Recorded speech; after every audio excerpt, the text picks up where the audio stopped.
Hey, sports parents. My name is Jonathan Cronin. I'm the host of the show. Today, we're talking to Wake Forest men's soccer coach Bobby Muuss.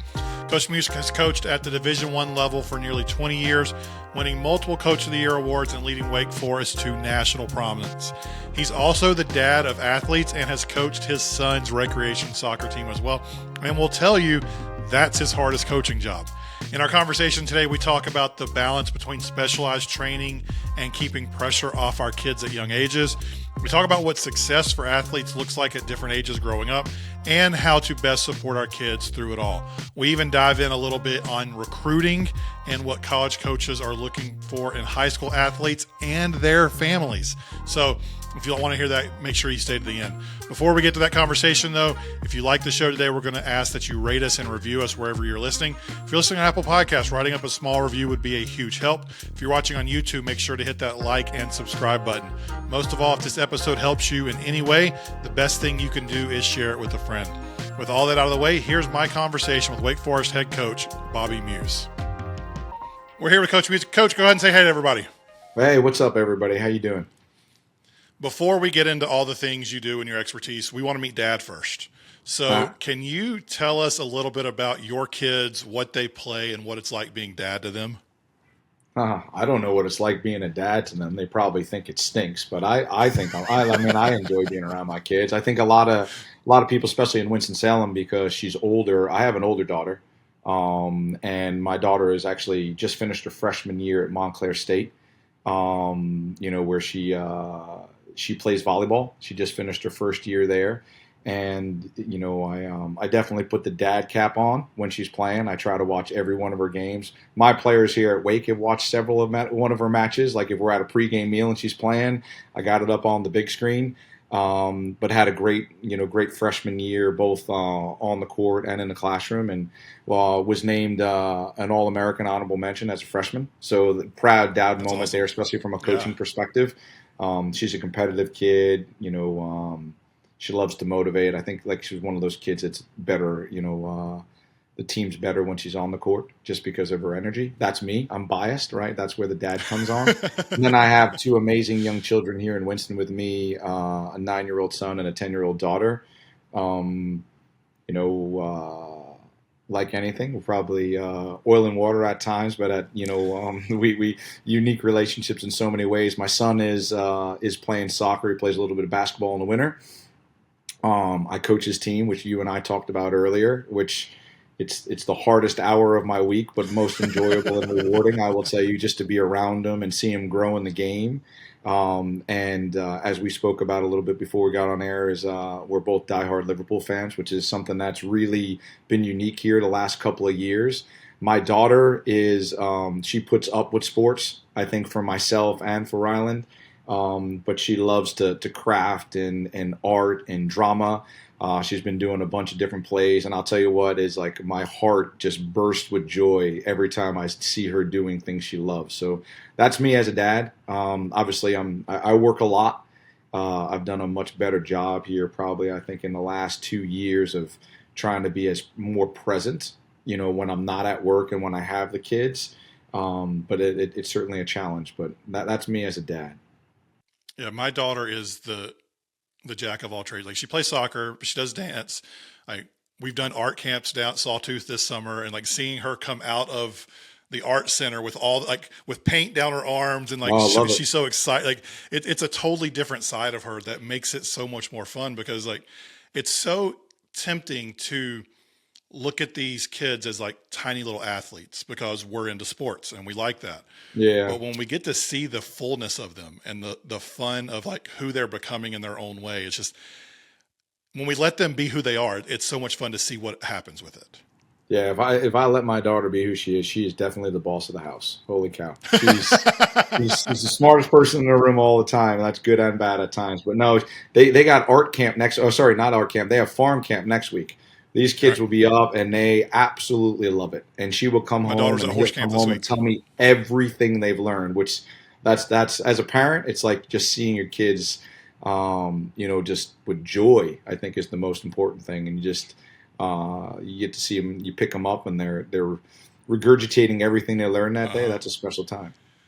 my daughter does not like bugs. Like she'll walk outside and get scared of flies or whatever. And she was shoveling horse poop out of a stall this week and totally fine with it. It's just, Not a problem. Yeah. yeah. When they find their thing, it's so much fun. Before we get to some of the more practical things as a parent, I do want to talk about this nuanced big picture idea first, because you've been around soccer and high level sports for a really long time. And so I just want to see your opinion on this.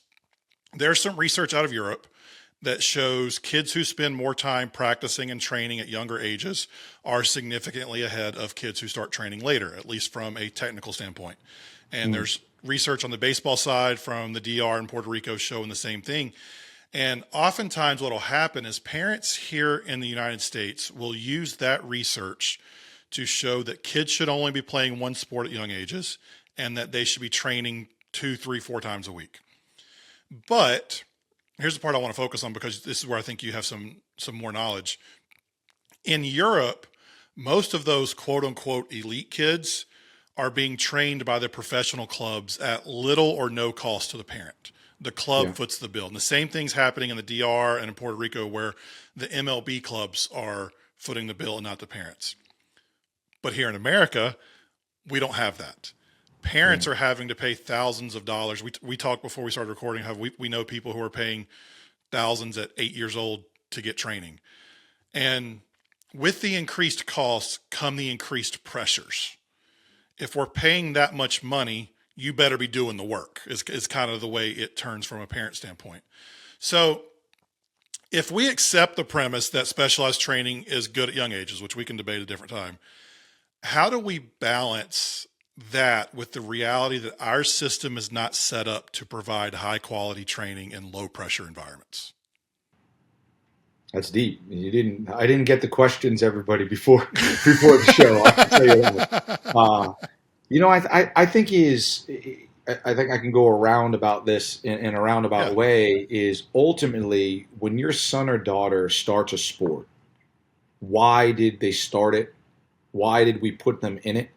And I think you lose. I think it's interesting, because I really scratched my head when we signed the kids up for swim team 3 years ago, right? And I did not enjoy going to swim meets at first. And now I look forward to every Tuesday night to see young and old rooting for each other, right? And screaming and yelling and having fun, and the camaraderie and the fellowship, and its parents, its kids, its opposing pool, you know what I mean? The opposing pool as well, and a sense of community and joy, right? And at the end, my kids never asked me if they won the meet or lost the meet, right? Like, it's just fun. And I think is the reason we sign our children up for youth sports, I believe, still should always be, are they in the pure sense of enjoyment, the educational piece of how to deal with teammates and coaches, how to learn information, how to be a better person, right? To be structured, be organized, and more importantly, just enjoying being a kid, win, lose, draw. And I think is, like you said, is we start as they get older, and we start doing some comparisons as parents, and I always, like, whenever I speak, I said comparison is really the death of so many things, right? And it's an illness, where I want my son or daughter to be better than, and we go back and forth, and I need a better club, and with that comes expenses, as you were saying, which adds pressure to the coach that's coaching the team. The higher price, the more expectation. But really, I think we lose sight of the thing I started with, is why are they in it? I know when as a dad, okay, I found out I was having a boy, right? And I'm like, okay, I want him to play at Wake Forest one day. You know what I mean? Like, but I don't care if he plays at Wake Forest. Would that be cool? I don't know. I don't know what it would be like at this level right now. Like, Dad, like, no. It's like, so, but what's saying that is, what is the percentage of those kids that start in recreation or club that are going to go on and do this for a living? Like any of our sports, right? So I think we quickly lose grasp of why they started. Is the kid going to be, or the child going to be better equipped because of the knowledge, the education, the technical ability, the tactical ability of whatever sport? Maybe, but they're going to be more equipped for life because of the relationships, how they dealt with adversity, which as parents we try to keep them away from most of the time. How do they deal with failure? How they deal maybe coming back from an injury, losing, winning, good sport, bad sport. But yeah, you're right. We are behind European. I can talk from a soccer perspective, like a pay for play, but we're trying to catch up, right? So our MLS clubs, similar to Major League Baseball clubs that you were talking about, are free of cost to most of the kids playing. So now, but what comes with that is if I'm paying for you to be there, there is a higher expectation of the professionalism, how you handle yourself, how much time you're putting into the game, and really a return on the investment. So these clubs, in the end, they want to sign a first team player or a second team player to a professional contract so they can have a return on that investment from youth all the way up to the professional level. I do think is when you get into that realm, you're losing a little bit. Again, why are we doing this? They're doing it because they want to be a pro one day. That's why the club's investing the money, and that's why the kids are driving all over and giving up. They're doing online high school. There's just a lot of changes in the evolution of at least of our game. I can't say that's good or bad. I still believe that, remember there was times when you played outside and we didn't have an athletic trainer, right? So if you're playing flag football on the side yard, that turned into flag/tackle football, and your ankle rolled or you had a scrape or you hit your head, you weren't out for 3 to 4 weeks. You got right back in there, right, until mom called you in or the streetlights went on and I had to get home. And that was the pure joy, right? We just had so much fun. Homework done, flying out the door. Now it's like, oh, I got to go to training or I have to go to practice. I don't have time to play with my friends outside because all I have is schoolwork, soccer, schoolwork, basketball, schoolwork, whatever the sport it is. And I think there's a lot of benefits for that. You know what I mean? How to be led, how to lead, how to take criticism, how to deal with arguments. And the other thing, not to go really long-winded, you brought up Europe and pay per play. You got to realize in Europe, in America, we have more youth sports. And I don't know numbers and stuff, but like large number, obviously, of youth soccer, large number in basketball, large number in baseball, large amount of tennis, golf, and I'm sure they have it as well. But it's like it's what we do in Europe. Right. What you do It's like is hockey to Canada. yeah, I was going to say what you do in Europe. You play soccer, right? And if you play rugby, cricket, but it's not baseball. It's not basketball as in the first sport. You usually see some of like international guys shoot a basketball, right, or try to catch a baseball. Absolutely not. They can't use a hammer, from an eye-hand, coordination. So I do think there's a lot of benefits in being a multi-sport athlete when that time changes and that transition changes where you have to choose one. I just think you got to be really cautious of why are you choosing one? Like, what are the ultimate goals? I also think what we miss when we compare ourselves to Europe and other places, like the entire English Premier League could fit inside of North Carolina. Like you have 30 teams that you're at most an hour from a team, probably. Yeah. Oh, there's Whereas some here in North drives. Carolina, Yeah, yeah, yeah. Yeah. yeah, we have Charlotte FC who has an academy. We have, and then now like Raleigh has an MLS Next team, and High Point's now starting to have one, but they don't Yeah. have the professional high level investment. So you're still having to pay on those level teams. So like because of our country being so spread out, we don't have the same opportunities people in other countries might have, even if the pro teams wanted to invest in the youth programs. Well, even what you see now in the United States, right? So even some of the non-MLS teams, they will not charge for the coaching fees and the registration fees for the league, like for their team and their club, but it's the travel cost, Yeah. right? So you think about this is, travel costs. We were in Nashville a couple of weeks ago for a big event, right? ECNL was just in California, right, for their regional championships. Then they're back in Virginia. There's a lot of travel. So even just the travel bill, I mean, my daughter played club volleyball. I mean, the travel bill alone, take the club fees that we paid Yeah. out. And you could say, well, is it all worth it because she's playing in college? Well, my daughter was going to go to school for one reason and one reason only the day she was born. It wasn't to play volleyball. It was, I think, to go to school and get an education, not a degree. Hmm. I think anybody can get a degree, but an education, learning, life on her own, taking care of herself, making mistakes, doing good things. It just so happens that she said she still wanted to play. And I Yeah. think sometimes we lose sight of that. I tell my guys all the time, like, we're worried about soccer all the time when you're here, but when you were born, like, and your parents started planning, or when you were 5 or 6, they weren't saying, "Oh, you're going to be a big time soccer player at Wake Forest." They said, "We want you to go get your degree for the education that you're going to get in Hmm. school, so you can grow into be a better person for the real world and more prepared." And I think we lose a lot of sight of that as parents, especially as soon as we get into the youth sports world. Well, you and I were talking before we started recording. Like, you coach a 9-year-old soccer team Yeah, that my son technically could get on. I live close enough to where you coach. So I asked Owen one day, I was like, "Hey, I'm interviewing Coach Bobby from Wake Forest." He goes, "Oh, that's cool." Like, didn't care, but I was like, yeah. If you had the choice, would you, like, we can get you on his team? He's coaching his son's team, or do you want to play here in town with your friends?" He's like, "I don't know." I was like, "Well, think about it. Like, just hypothetically, which one? I want to play with my friends." Yeah. It's like, because he's 8. And we forget that these 8-year-olds, these 9-year-olds, these 10-year-olds, they really just want to play with their friends a lot of times. Yes, some kids want the advanced training, but the majority of kids, they just want to play with the kids they see at school so they can talk about it and they can have fun. And like you told me your son, some of his teammates went to the pre-academy this year, or junior academy, and he just wanted to keep playing with his buddies. And As I long as think the we lose buddies were sight of staying, that. he was staying. Yeah, as long as the Yeah. buddies were staying, he was staying.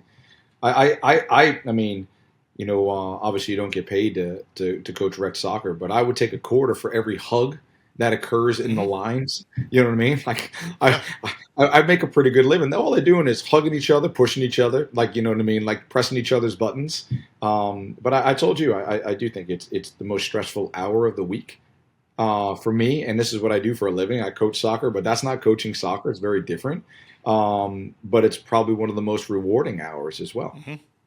Like, Yeah. when you see that kid who couldn't dribble 2 months ago Yeah. somehow take a breakaway and put a shot in the back of the net, and like the smile that comes on their face as they're running when they look at mom and dad, and they're smiling, like, there's something about that at those young ages that you don't get with your guys on an everyday basis. No, no. I remember, it's rewarding when you see, young and old, right? It's rewarding if I stay after training and I'm working on finishing with a guy, right? Or maybe he's been struggling and you're meeting with him weekly and you're just trying to instill confidence in him, and belief. And then you see them do it. There is a certain connection that you have. Anybody that and not to make it about me, but it was like, we had a forward this past year that was really struggling in front of goal, and didn't score all season. And, kept believing in him. And we talked, and he was still in the lineup, right? Not scoring goals is hard to be in the lineup, right? And started the ACC semifinal, and he scored the first goal, ACC semifinal, and he beelined over to like the bench, and we made eye contact. And I got goosebumps telling you this, Yeah. and I was like, "Dang, right? That was special." But I see my son in the backyard. We had a little goal, and like anyone, what do kids love to do? I mean, we have 280 day campers, right? And the first 10 minutes, they're all out there during check in, and there's 260 of them shooting in the goals, right? Like, everybody just wants to shoot. But my son is just working on hitting the ball, hitting the ball, hitting the ball. And then last season, there was like a restart. And I said, "Go ahead, buddy." And I said, "Just like at home, hit it as hard as you can, as high as you can." And I don't know when he recorded it, which stinks. And he put this thing in the top corner, eyes tearing, goosebumps, right? Like, because I know that he was doing it, and he's like, "Oh my gosh, I can do this now," right? And it just instilled confidence in him. Yeah. Yeah. My version of that, my son had been working on just lifting the ball. And so last season, we started playing the crossbar game where Yeah, yeah. before practice, it started before practice, and so many kids started showing up before practice that we ended up doing it during practice. But we would set the balls up, and I would tell them 1 point for just making it in the goal, 2 points for hitting the post, and 3 points for hitting the crossbar. What if we hit the corner of the crossbar in the post? I'll give you 5 points for that. Yeah, So yeah. they're practicing that all season, and then we did a 1 day tournament at the end of the year, and we were down 2-1. We come back, it's 2-2 with like a minute to go, and Owen, he's right at the inside of the box. U10, so 7v7, but just on the inside of the box, and he kicks, hits the bottom of the crossbar, bounces right in, goal. And to see him turn around, eyes real big, like I'm coaching, like I'm fist pumping as hard as I can, and Yeah. but the fist pump is to fight back the little water that's showing up in the sides of Yeah, my yeah, yeah. I eyes, know. because I know. I saw how hard he worked all year, and it's just those are the moments that when we focus so much on raising elite athletes, we can miss the beauty of just like helping our kids become the best version of themselves. Maybe that is they want to go train harder and get Yeah. better, but it's got to be led by them. You know what's crazy is if you look at the people, if you go to a bar, and we have a bar here in town that plays all the Liverpool games and EPL games, right? And if you go into that bar, most of the people that are avid football fans, right, and want to watch the EPL and they want to watch the Club World Cup and they're watching all the games that's going on, Champions League, I bet 3/4 of them weren't great players. They just love the game. Yeah. And as we spoke about before, is my son he's forced to be around the game, right? So if there's a game, I'm watching it. If we have an opponent that's on TV, I'm watching it, right? And then I'm doing scouts and watching my games back. You know what I mean? And like going to training, going to my games. And it's so important that he loves the game and not forced to do it. You Yeah. know, and if I started adding 3 days a week, and I get worried about that because the last thing I want to do is like I don't want to go to your games because I will say I've had very few moments in my life besides the birth of my children. I would say um, that topped us winning the ACC championship this year, and it wasn't the win of it. It was all three children in the stands and the embrace afterwards is because we shared it together, right? Like my Yeah. daughter, like I live here in Winston, she grew up in Colorado, right? There's been a ton of sacrifice between the two of us, my kids going back and forth, and we did it together, right? And I think I would never want my son to be like, oh, I don't want to be at the game. I don't like soccer, or my daughter, right? So that enjoyment to me is so important, and selfishly because it's what I do, and I want them to I want them to enjoy being around it. Yeah. And I think sometimes as parents, we push where there's kids that love it, love it, love it, but are those going to be the same ones that are doing it so much that fade out that are actually watching games or want to go to Yeah. soccer games? It's like, I had enough of it. That's I always say like the diehards that do it and then they feel like the game let them down, right? Or a coach letting them down, which we do as coaches. We have a big responsibility to keep that enjoyment going. Yeah. All right, we're going to take a quick break before we get to the practical stuff with Coach Muuss. We'll be back in just a minute. But before that, I want to share a couple resources with you, and then we'll be back right after the break. Have you ever showed up at the wrong field at the right time? Hey, my name's Zoe, and I've got 3 athletes on club and travel teams, and that's happened to me one too many times. So 2 years ago, I created a new app called Torgo, exclusively for sports parents. It imports schedules from all the different team apps, as well as your personal calendar to keep the entire family, including your kids, on the same page. Go to orgohq.com, download directly from the App Store or Google Play, and make Orgo part of your winning routine. Get the right people to the right places on time. Hey, it's Jonathan. If you haven't signed up for the Weekend Playbook yet, here's the deal. Every Friday, I send a quick hit encouragement to help you head into the weekend with purpose. We talk about stuff like how to handle post-game silence, what to do when the ref blows a call, or how to meet your kid right where they are. The goal is simple, to help you show up better and be the parent your kid needs. The link's down in the show notes. Go sign up today.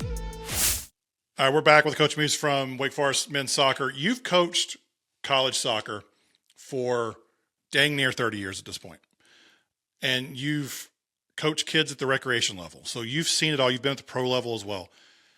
How do you define success as youth athletes? And maybe we'll break it down by age, but like for an elementary age player, what's the success for them? I tell my kids that we have to enjoy getting better, right? So seeing progress that's the enjoyment, right? Not winning. I know that sounds bad because all the parents want to win, right? Everybody's cheering on the sideline, the game's close. But are we getting better? And believe it or not, even here at Wake, is if we start preseason and we're at our very best the first game of the season, that's not helpful either, right? So we have to enjoy learning, right? And I think that is not just getting better, but at the youth level, what are we learning? For me, a reward. My guys know all the positions, right? Like, and that's a reward at the end because they started not. They know the rules, at least within our 7v7 group. Yeah. And then when they get bigger, there'll be more. And I think I like to see where it's not just athletic driven, but there's a technical aspect of it, or the reward for I teach them a move at the end of training, and 3 weeks later, one does it in a game, right? Or my son, like I'm the coach, but I get to see if the training actually impacted him and he's in the backyard working on the Maradona spin or a step over. Look, Dad, look, right? That's rewarding for me. That's where I feel the reward is. When you see it all put together and it continues to grow throughout the season, that's what players, coaches, and parents should be looking at. It's the same thing like at day camp is I want kids to leave day camp right at 12 o'clock and from 3 to 5 be working on things that they did at camp. That means we had a positive impact on them. So then as kids get older and it starts getting a little more serious in middle school and high school, does the definition of success change at those ages, or is it still the same but just different? I think it's same but different, but I do think it's hard, right? Because I have a job to continue to mentor kids, you know what I mean? Hopefully mentor kids, but in the end, win games. So if I'm 1-16 at the end of the season, there could be moral victories, but there's not a lot of people that care, right? So Right. it does. It's like so. It's same but different. But in that middle school and high school age, I know it sounds super corny. It just depends on what your goals and ambitions are. The kids' goals and ambitions, not mom and dad's, right? Because some kids play. My youngest sister played soccer, right? And then she played soccer as a freshman in college, and she went to a Division I school. And I don't think she wanted to play. I think she was playing for mom, and there's nothing wrong with that. And I remember when she said she didn't want to play anymore. I thought my mom that was because she lived through her and I'm so proud of her. And I think there's a lot of kids that do that. So that's that difference, right? Yeah. Are we still passionate about it? What do we want out of it? But do we have the relationships? Are we continue to grow as a teammate? If we're winning and losing, do we still have the passion to learn more, to watch more, to get better and seeing it? When you in anything in life, when you hit a wall and you don't feel you're getting better, right, and you don't have enjoyment about going, I think that's the telltale at the end of the year. What are we doing next? Why are we doing it? And what could we do better or different with our time too, right? Where could I be furthering my time? The last thing I want to do is the person that will, because someone will cure cancer one day, right? Not want to play a sport, but continues to do it and doesn't cure cancer. You know what I mean? Because of it. But we know what their actual talent's going to be, right? So, Yeah. And then obviously at the next level, it's so hard because, as you were talking about, we have all these professional sports now, and everybody wants to be a pro when they get here. So in their mind is at the end of my tenure at Wake, am I going to be a pro? And if not, they feel like deprived in some ways. And it's a constant reminder As that if playing at a Power Four school with elite, prestigious academics is somehow academic less than. school is, yeah. And we have to remind them. We had a meeting, our first meeting, we call it, like, summer school orientation in some ways.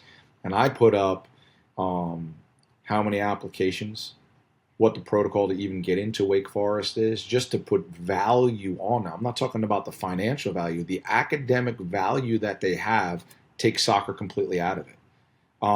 But I will say my rewards is seeing them, if they go off and reach their dreams of playing or getting a tryout or getting into med school. I had more joy about a month and a half ago.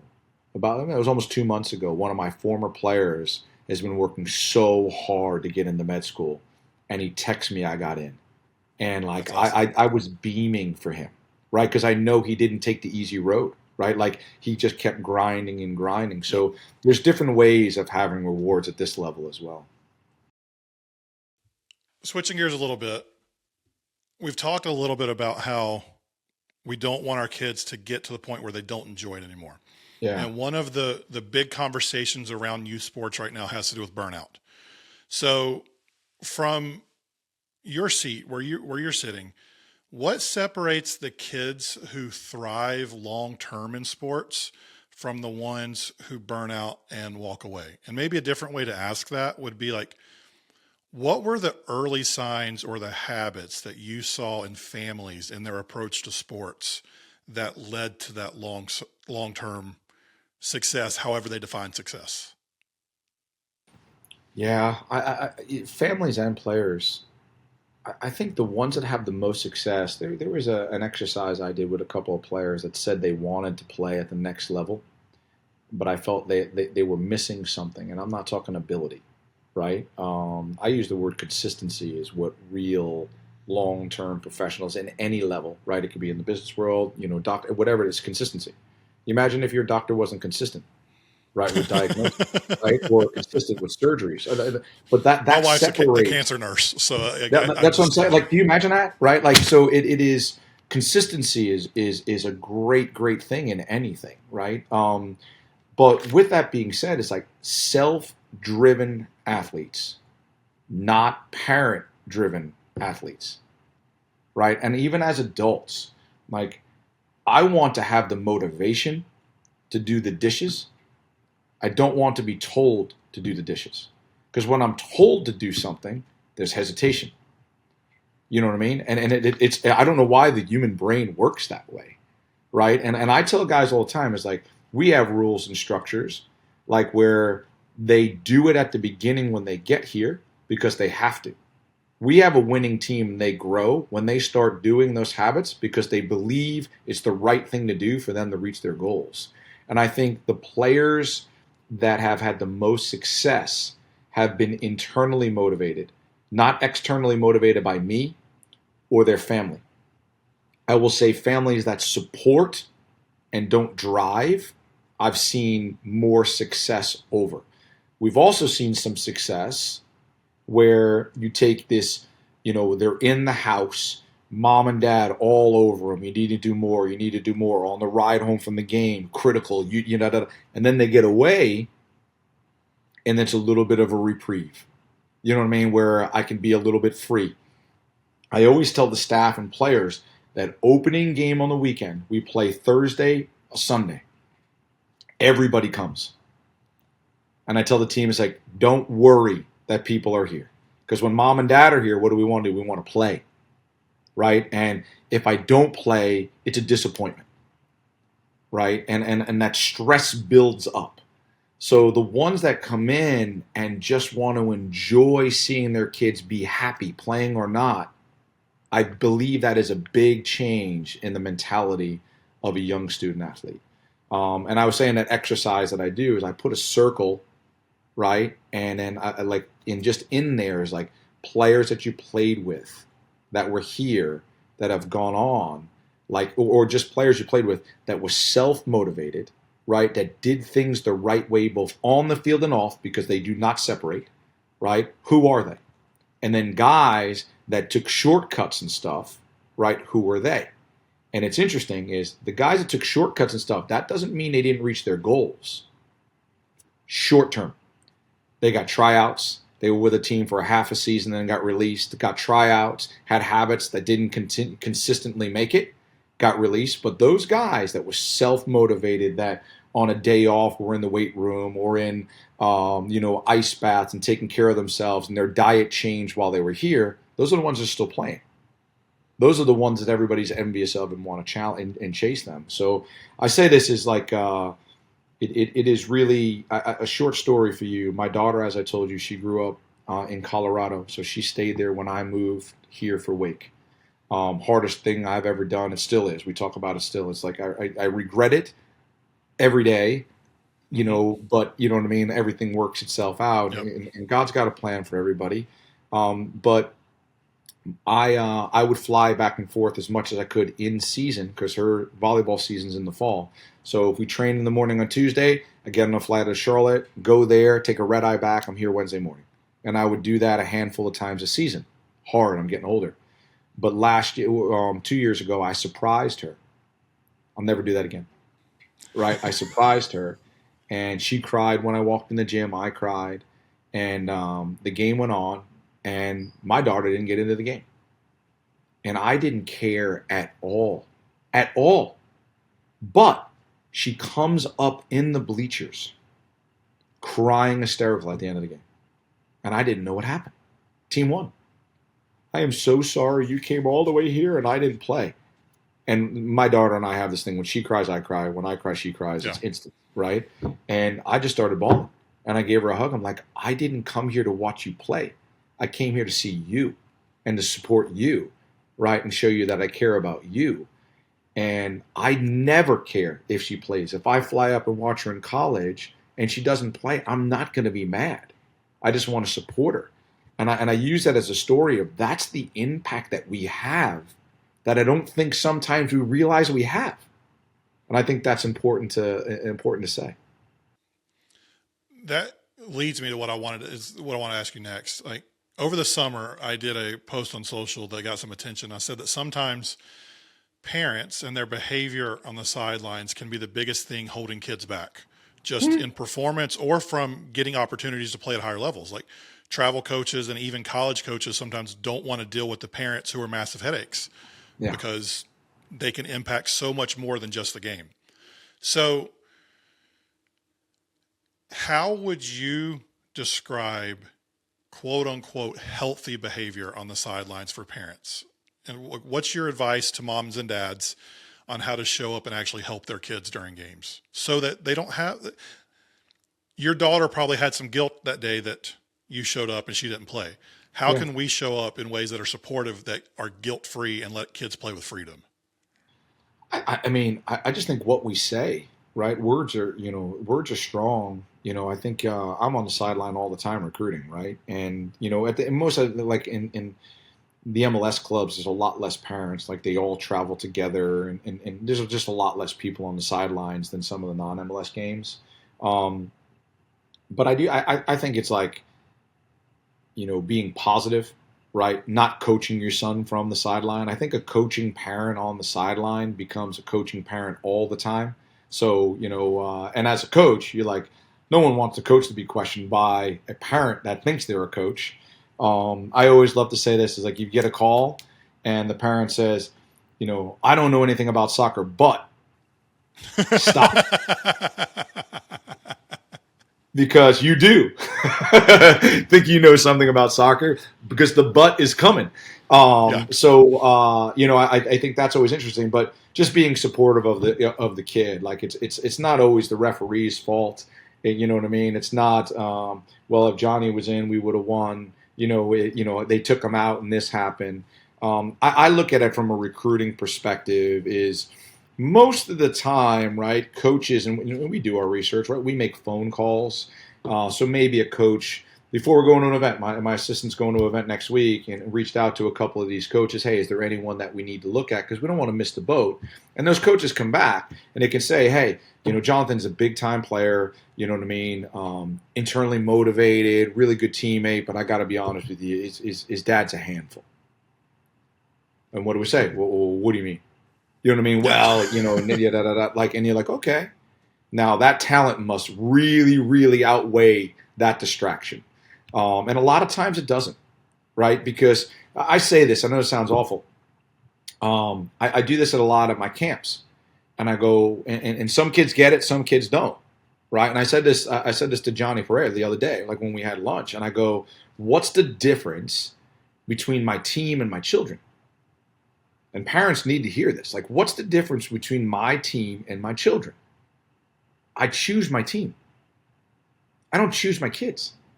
Right? I love my kids endlessly, but I get to choose my kids. So if I get 28 guys on my roster that I know this sounds awful, spend more time with than my family, right? With how much time we're together, I want to limit as many distractions as I possibly can with research and evaluation and with intentional relationships. So I think parents like, oh, Johnny's super, super good. You can't overlook him because of this and that. And most of the time we don't realize we're doing that. But I think that's important to realize.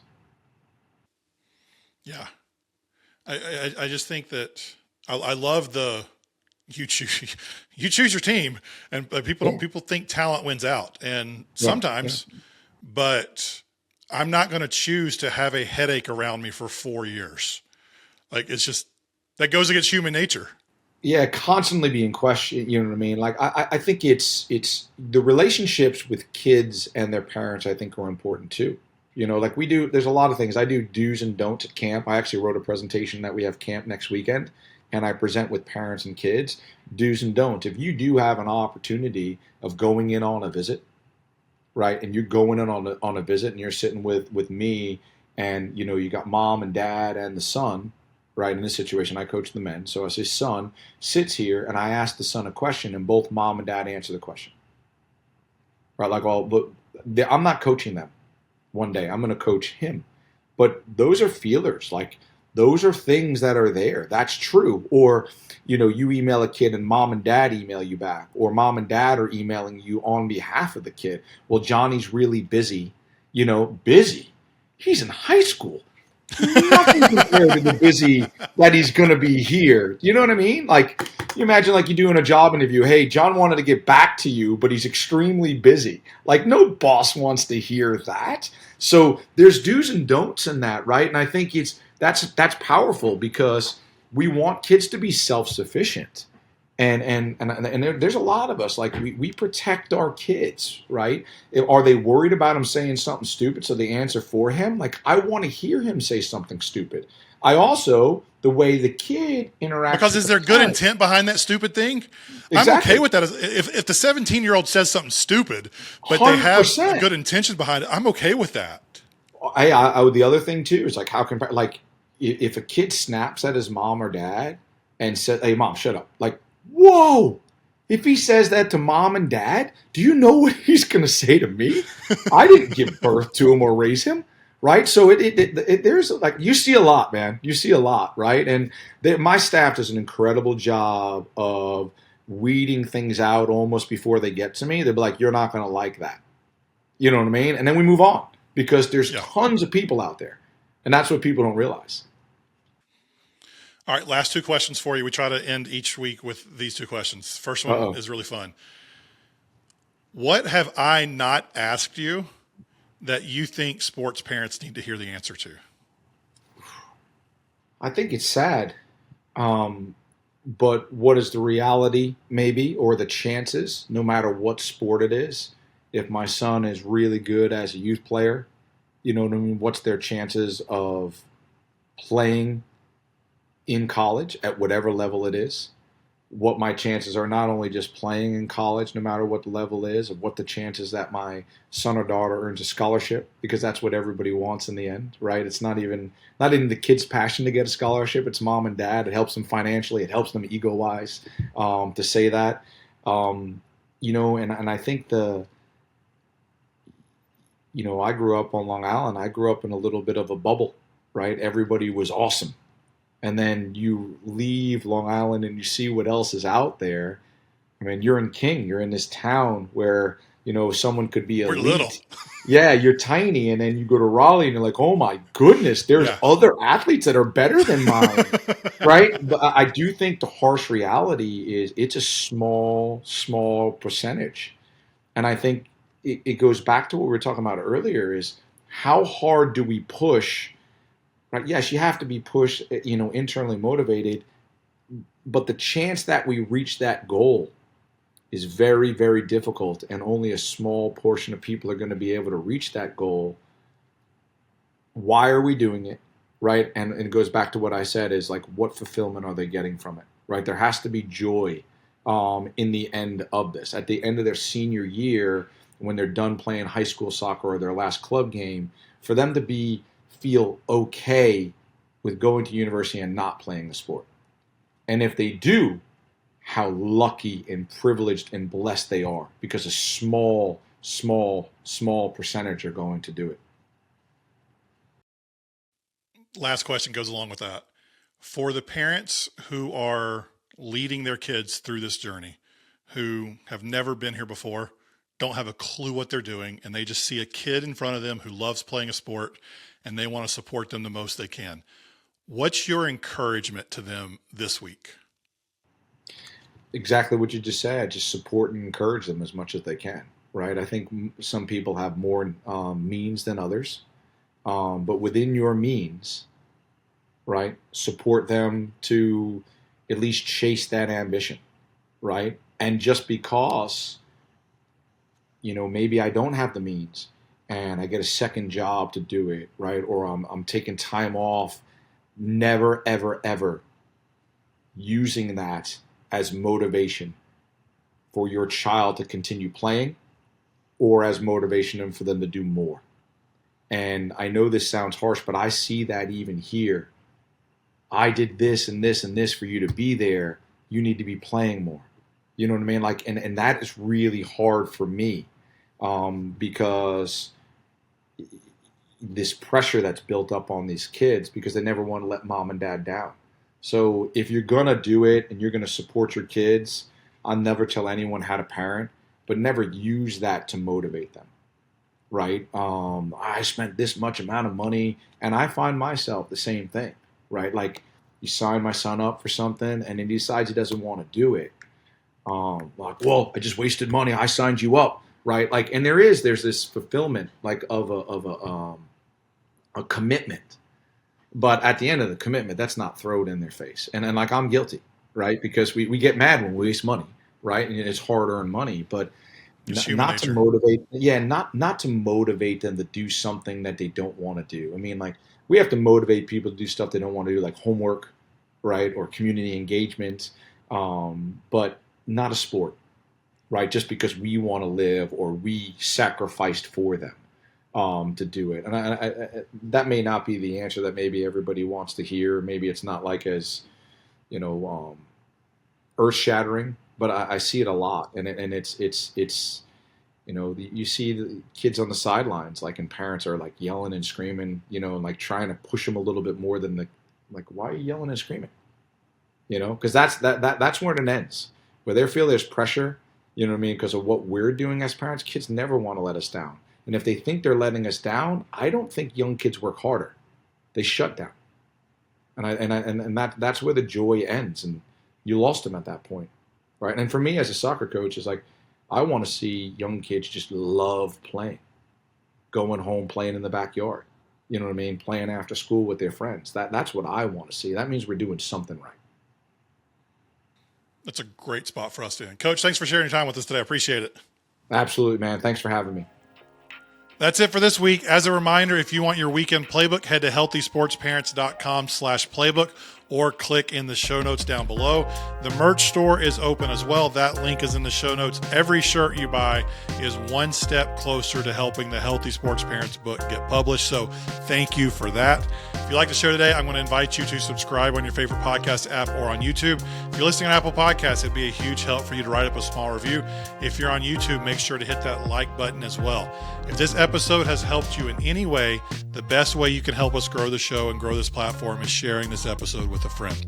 Most of all, I hope you enjoy your time with your kids this week. Enjoy watching them play the sport they love. Have a great week, everybody. We'll talk again soon.